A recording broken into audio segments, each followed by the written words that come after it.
Hello NEET aspirants, आज की video में हम देखेंगे body fluid and circulation chapter के एनसीईआरटी हाइलाइटेड पॉइंट्स। उससे पहले यदि आपने हमारे नोट्स वाली वीडियो नहीं देखी है तो प्लीज़ उसे ज़रूर चेकआउट करें, लिंक डिस्क्रिप्शन में आपको प्रोवाइड कर दी जाएगी। इस चैप्टर में हम क्या क्या पढ़ेंगे उसके बारे में पहले हम बता देते हैं थोड़ा। हम blood, lymph, circulatory pathways, double circulation, cardiac activity का रेगुलेशन कैसे होता है और डिसऑर्डर्स के बारे में हम इस वीडियो में जानेंगे।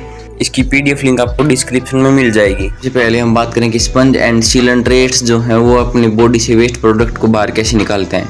वो अपनी सराउंडिंग से वाटर लेते हैं और उसे बॉडी कैविटी के थ्रू सर्कुलेट करते हैं, जिसके कारण उनका वेस्ट प्रोडक्ट बाहर निकल जाता है। और जो मोर कॉम्प्लेक्स ऑर्गेनिज्म है वो स्पेशल फ्लूइड का इस्तेमाल करते हैं, जैसे most commonly used body fluid तो है ब्लड, और एक और बॉडी फ्लूइड है जिसे हम लिम्फ कहते हैं, वो भी सब्सटेंसेस के ट्रांसपोर्ट में हेल्प करता है। अब हम बात करेंगे ब्लड की। ब्लड स्पेशल कनेक्टिव टिश्यू है जो fluid matrix, plasma and formed elements से मिलकर बना है।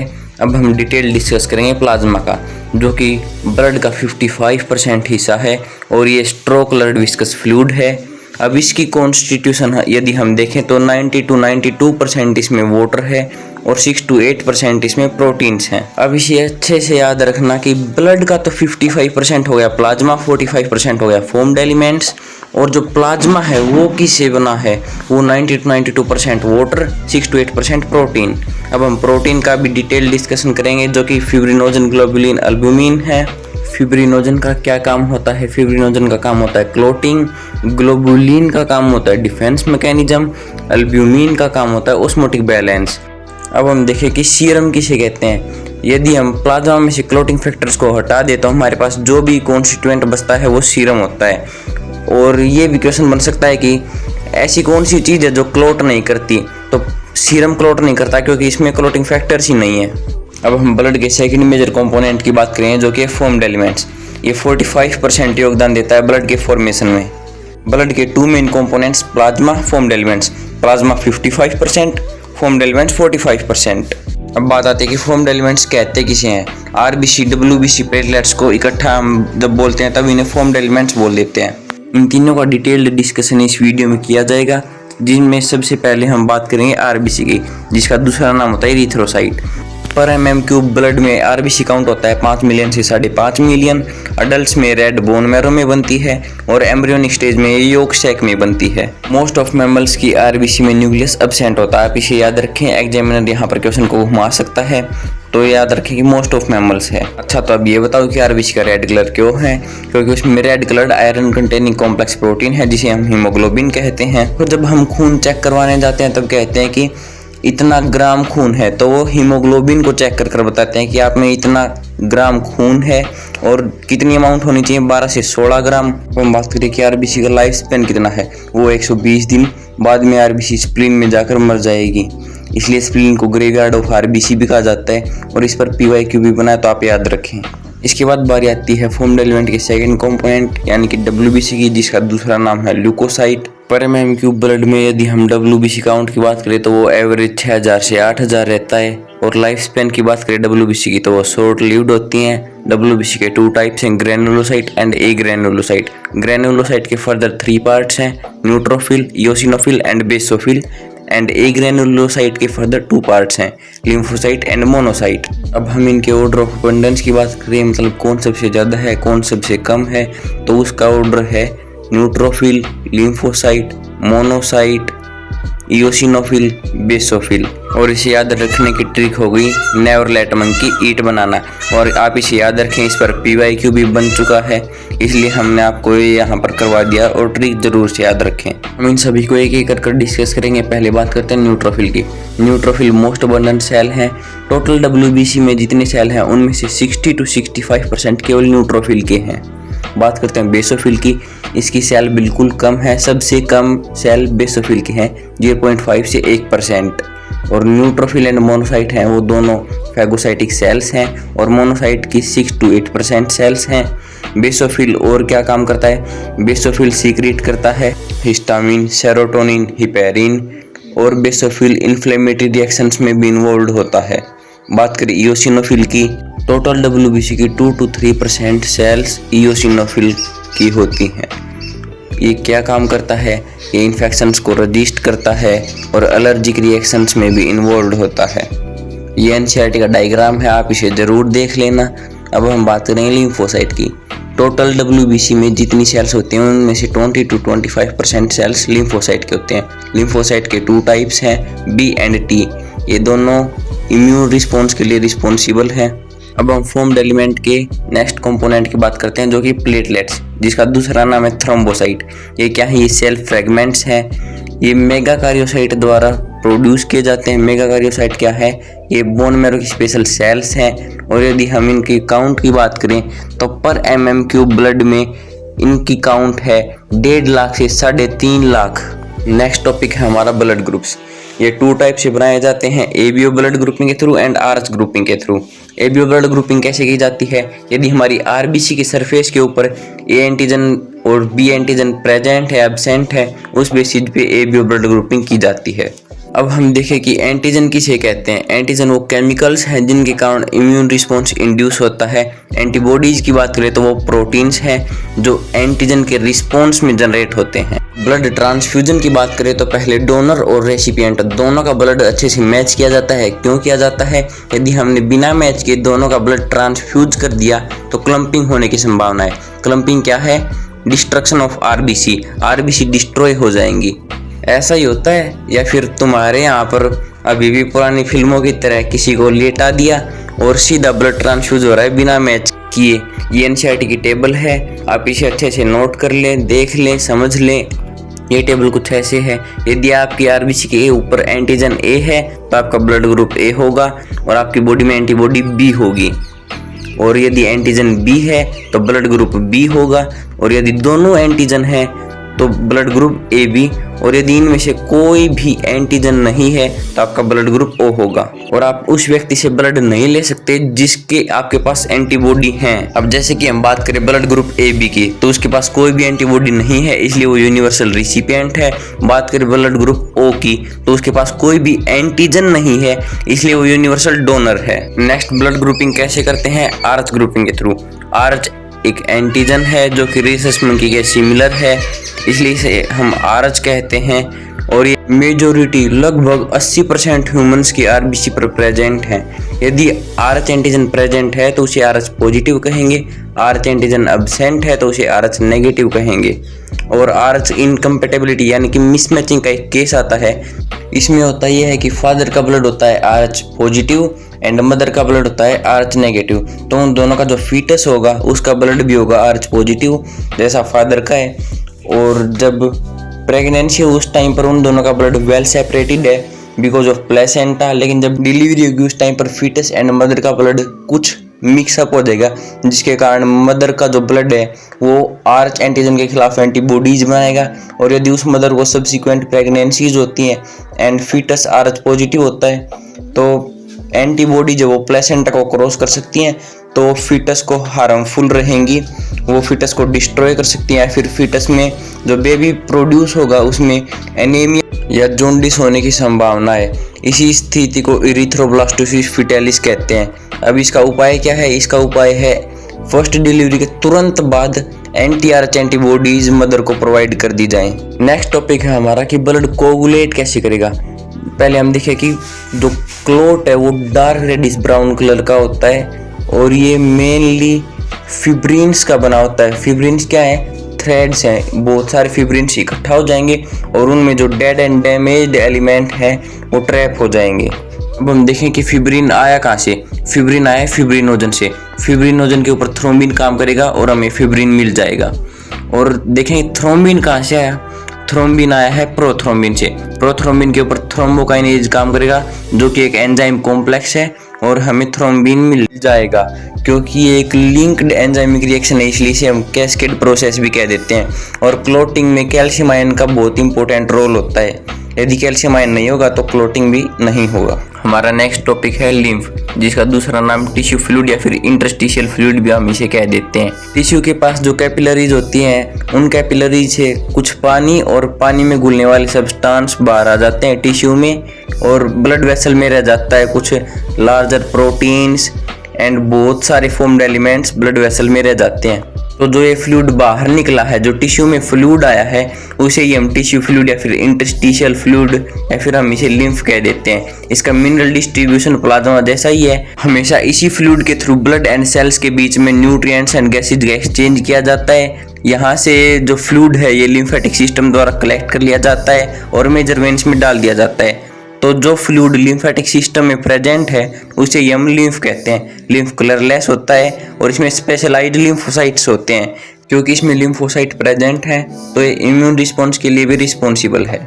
लिम्फ न्यूट्रिएंट्स एंड हॉर्मोन्स के लिए इंपॉर्टेंट कैरियर है।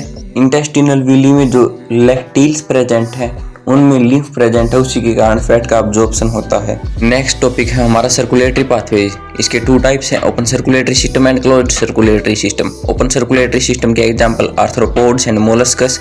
इसमें ये होता है कि हार्ट ब्लड पंप करता है लार्ज वेसल्स में, लार्ज वेसल्स से ब्लड गिरता है बॉडी कैविटी में जिसे हम साइनसिज कहते हैं। और जो क्लोज्ड सर्कुलेटरी सिस्टम है उसके एग्जांपल हो गए एनालिड्स एंड कोर्डेट्स।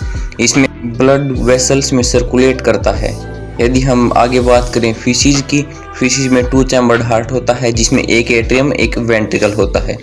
और फिश में सिंगल सर्कुलेशन होता है, मतलब एक बार हार्ट ने पंप कर दिया वो गिल्स के पास जाएगा, ब्लड ऑक्सीजनेटेड होगा एंड फिर बॉडी टिश्यूज के पास जाएगा और वापस हार्ट के पास, तो सिंगल सर्कुलेशन। अब देखिए कि एम्फीबियंस एंड रेप्टाइल्स के पास कैसा हार्ट है। उनके पास है 3 chambered heart except crocodile. Crocodile के पास 4 चैम्बर्ड हार्ट होता है। तो amphibian and reptiles 3 chambered heart except crocodile. और 3 चैम्बर कौन कौन से हैं, 2 एट्रिया है एंड सिंगल वेंट्रिकल है। तो इनमें इनकम्प्लीट डबल सर्कुलेशन होगा क्योंकि इसमें oxygenated and deoxygenated blood mix हो गया पंप होने से पहले। बात करें क्रोकोडाइल, बर्ड्स एंड मैमल्स की, इनमें 4 चैम्बर्ड हार्ट है, 2 एट्रिया एंड 2 वेंट्रिकल्स। तो इनमें हुआ complete double circulation. Next topic है हमारा human circulatory system. Human circulatory system की बात करें तो हार्ट हमारा पंपिंग ऑर्गन है। ये हमारे सारे ऑर्गन्स तक ब्लड को पंप करता है। हार्ट मेजोडर्मली ड्राइव्ड ऑर्गन है, मतलब मेजोडर्म से बना है। इसकी साइज कितनी है, क्लेंस्ड फिस्ट, मतलब बंद मुट्ठी के जितनी इसकी साइज है। अब हार्ट इतना इंपॉर्टेंट ऑर्गन है तो इसकी प्रोटेक्शन भी जरूरी है। प्रोटेक्शन कैसे होगी, इसके बाहर है pericardial fluid and pericardial fluid के बाहर है डबल वॉल्ड मेम्ब्रेनस बैग जिसे हम पेरिकार्डियम कहते हैं। ये हार्ट को अच्छे से प्रोटेक्टेड रखती है। चलो थोड़ा हार्ट के बारे में भी जान ही लेते हैं। दोनों एट्रिया को जो सेपरेट करते हैं उसे कहते हैं इंटरएट्रियल सेप्टम और वो थिन मस्कुलर वॉल है। और जो दोनों वेंट्रिकल्स को सेपरेट करती है वो है इंटरवेंट्रिकुलर सेप्टम, वो थिक वॉल्ड है। और जो एट्रिया एंड वेंट्रिकल्स को सेपरेट करती है उसे कहते हैं एट्रियोवेंट्रिकुलर सेप्टम, वो है थिक फाइब्रस।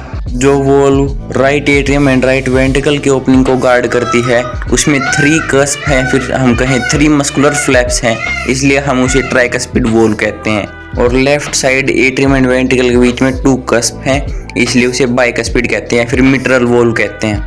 हमें पता है कि राइट वेंट्रिकल है उसकी ओपनिंग है पल्मोनरी आर्टरी में, उसको कौन गार्ड करता है, सेमिलुनर वॉल। और लेफ्ट वेंट्रिकल की ओपनिंग है ओर्टा में, उसको भी गार्ड करती है सेमिलुनर वॉल।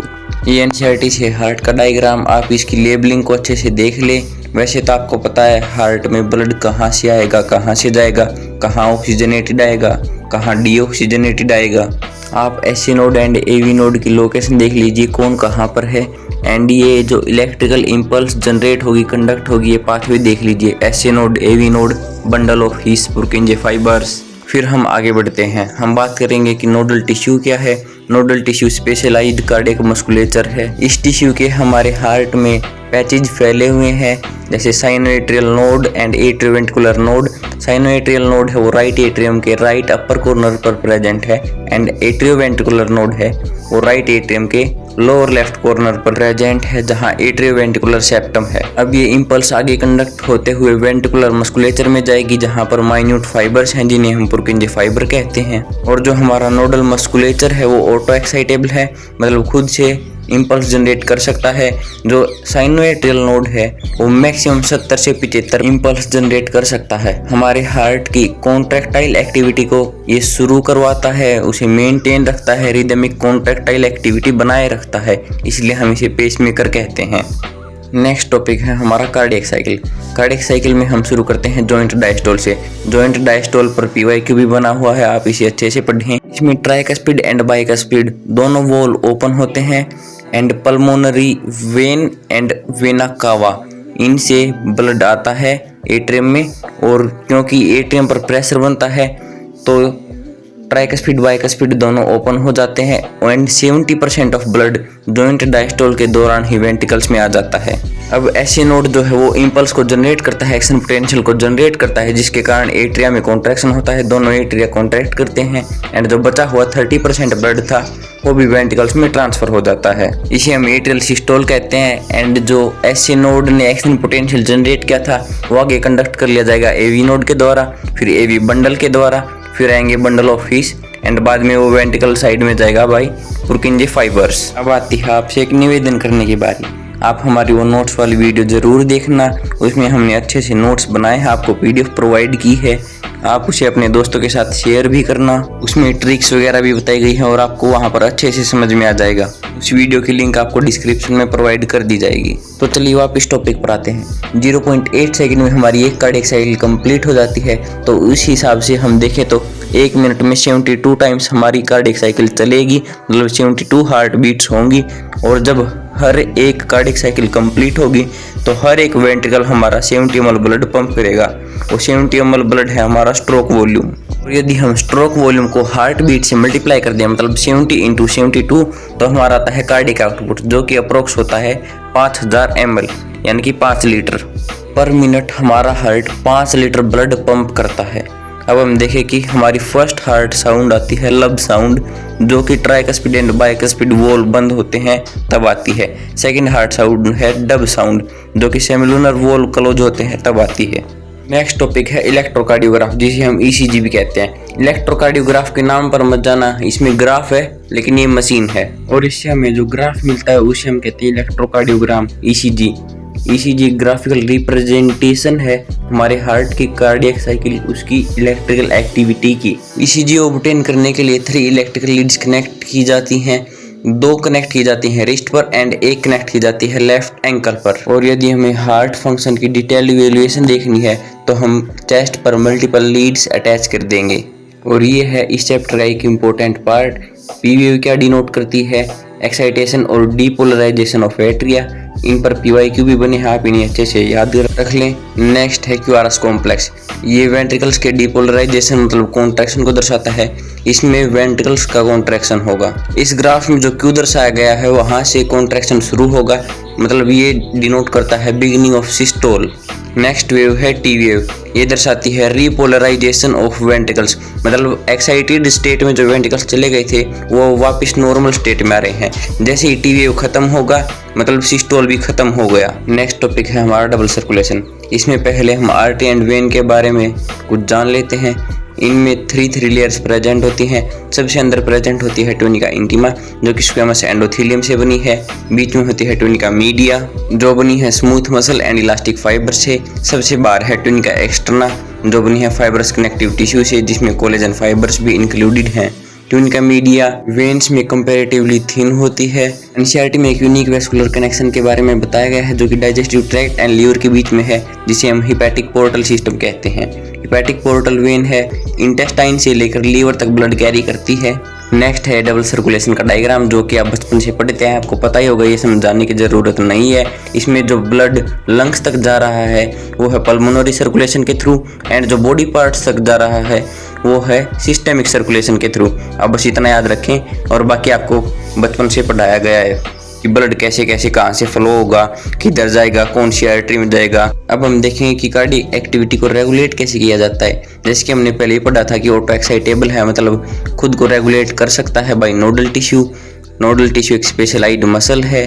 हार्ट हमारा मायोजेनिक है, और इसका एक स्पेशल न्यूरल सेंटर है हमारे ब्रेन में मेडुला ओब्लोंगेटा में। मेडुला ओब्लोंगेटा हमारी कार्डियक एक्टिविटी को रेगुलेट करता है बाय ANS के 2 parts, sympathetic and parasympathetic. Sympathetic है वो हमारी हार्ट बीट को इंक्रीज करता है, वेंट्रिकुलर कॉन्ट्रैक्शन की स्ट्रेंथ को इंक्रीज करता है, और जो पैरासिम्पैथेटिक है वो हार्ट बीट को कम करता है एंड कंडक्शन की स्पीड को कम करता है। एड्रिनल मेडुलरी हार्मोन्स है वो भी हमारी कार्डियक आउटपुट को इंक्रीज कर सकते हैं।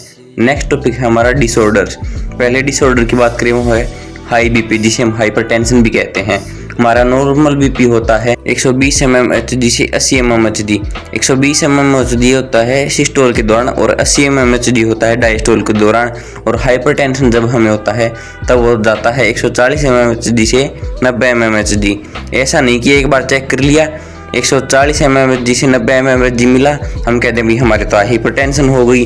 जब हम रेगुलर चेकअप कराएं और हमारा 140 से 90 मिले तब हम कहेंगे कि हमारे हाई बीपी है। तो भाई हाई बीपी से प्रॉब्लम क्या है? हाई बीपी हमें हार्ट डिजीज कर सकता है, हमारे वाइटल ऑर्गन्स को अफेक्ट कर सकता है जैसे कि ब्रेन, किडनी।